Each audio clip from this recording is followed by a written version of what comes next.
Good morning, or depending on when you're watching this, good afternoon, good evening, or good night. My name's Ross, and as always told, out of Voice Radio. So today, we're going to be looking at a couple of promo cards that have just been revealed on the official Japanese website.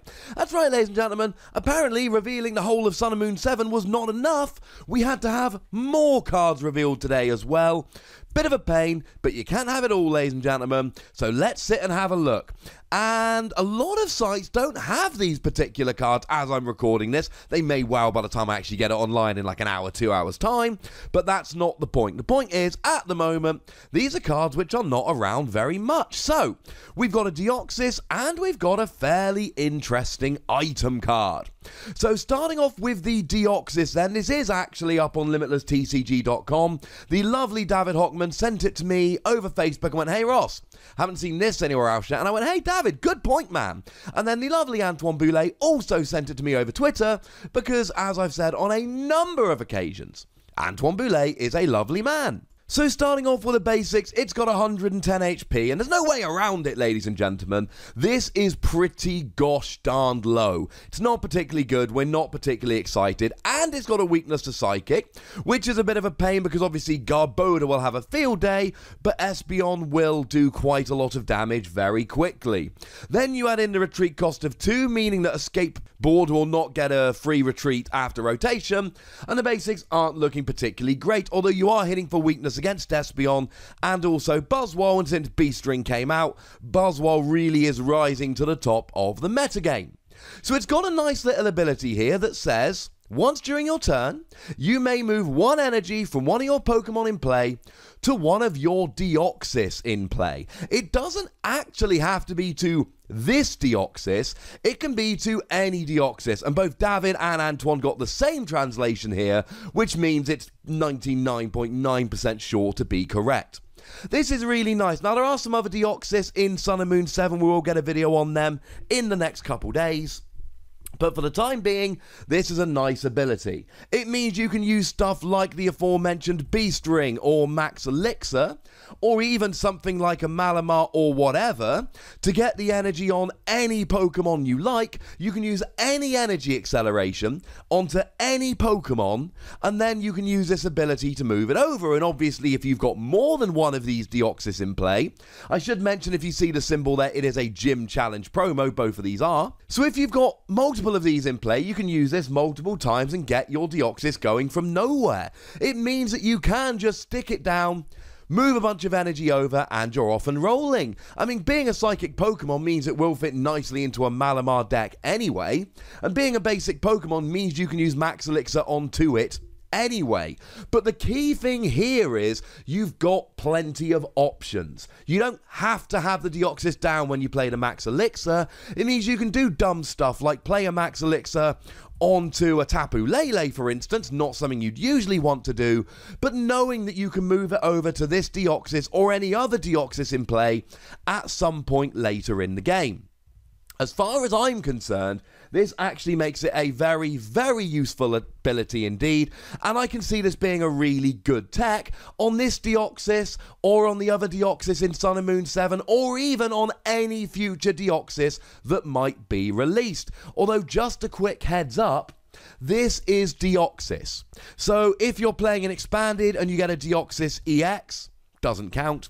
And if we ever do get a Deoxys GX, which you've got to imagine at some point we will, or a Deoxys Prism Star, and all the Prism Stars are mythical and legendary Pokemon, so again, we assume that we're going to get a Deoxys Prism Star at some point, we're not going to be able to use this because Deoxys Prism Star, Deoxys EX, and Deoxys GX are not the same as Deoxys. You won't be able to use it. So keep this in mind just to get the energy on this one easier, but also bear in mind that this is really nice for any other Deoxys we ever have. We'll mention it more in the other Deoxys video.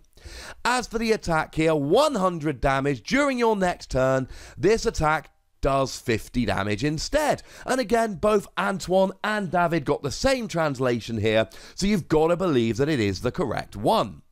Okay, it's a bit of a pain that it does 50 the next turn, but then again, we've seen a million Pokemon like Ho-Oh and Buzzwole that can't attack the following turn, so oh no, it only does 50 the next turn really isn't that bad at all.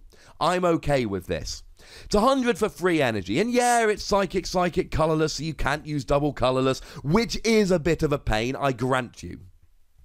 But it's 100 damage, which means you get a one-hit KO on Buzzwole or a one-hit KO on Espeon, mostly Buzzwole, without having to resort to using something like a Choice Band or anything else you may wish to use to get a bit of extra damage on there.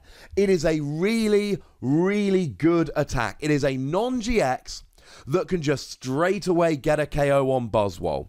And we got a bunch of those, but you've got Mew EX, which, you know, 120 HP gives up 2 prizes. Mew from Fates Collide, 50 HP, and it's easily turned off because it's an ability. Or the Mewtwo from Evolutions, which is great if Buzzwole already has free energy on. If they don't, then it's really not that great. This is just a flat-out basic Pokemon. You whack free energy on there, you get the one-hit KO on something like a Buzzwole. And you don't have to muck around with Choice Band, you just go. I like it, I think it's a really good tech Pokemon, and in decks like Malamar, where you're playing the energy acceleration anyway, it's a really nice non-GX Pokemon that can just KO something like a Buzzwole, because okay, Ultra Necrozma can KO a Buzzwole, but wouldn't you rather have a non-GX in the active? I know personally I would. As for the other card, it is an item card which is apparently called Return Label. This translation comes from the lovely Antoine Boulay, and it reads, choose one card from your opponent's discard, show it to them, and put it on the bottom of their deck.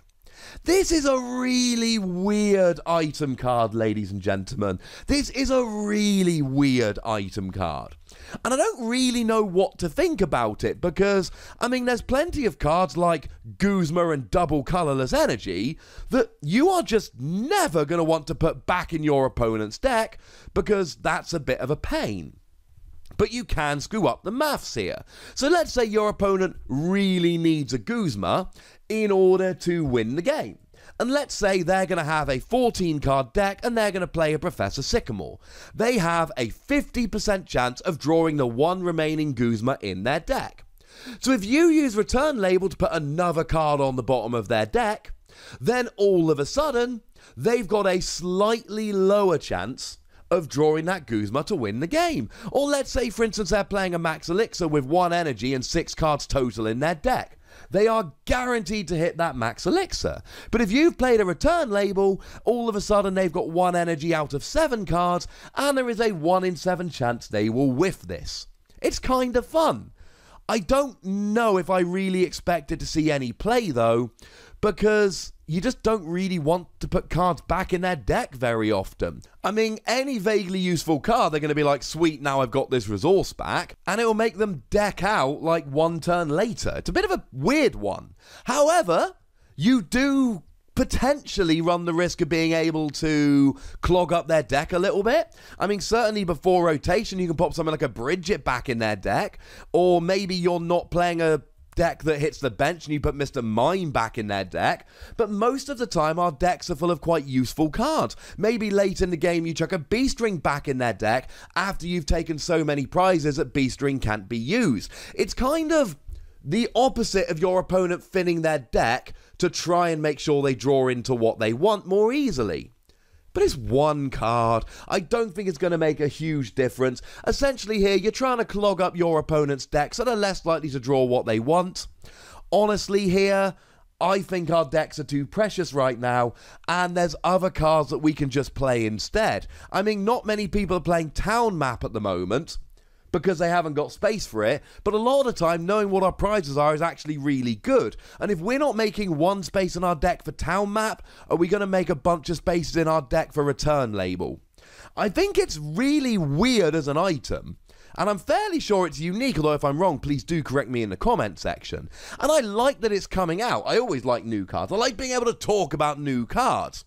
But there's a reason it's being popped on the end of my promo Deoxys video rather than being given a 10-minute video by itself.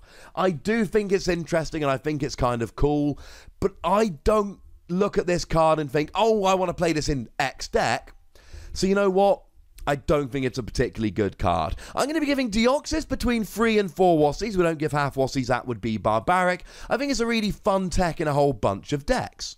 I'm going to give Return Label 2 Wassies because honestly, as much as I think it's kind of cool, I just don't think I'm going to find space in my deck for a card which might lower, or suppose will lower my opponent's chances of hitting the card they want, but only very slightly. So there we go. Couple of gym promos that you get given in tournaments in Japan. You get little booster packs where you can draw them. Bit weird that they decided to release them on the same day as Sun and Moon 7, but they're a little bit hidden on the website and most people haven't seen these yet. So I thought, you know what? This looks like a job for Wassie. But I would like to know what you think about these cards, so let me know in the comment section. Go nuts, be nice. Make sure you like this video, subscribe to this channel, follow me on Twitter at the Wassie, and Twitch for some live action at twitch.tv/PTCGRadio. If you want to support the channel, get some bonus podcasts and so on, head on over to patreon.com/PTCGRadio, and remember that PTCG Radio is a weekly podcast on Apple Podcasts. But by far the most important thing as always is to look after yourselves until next time. Thank you very much for watching. My name's Ross, and you've been watching PTCG Radio.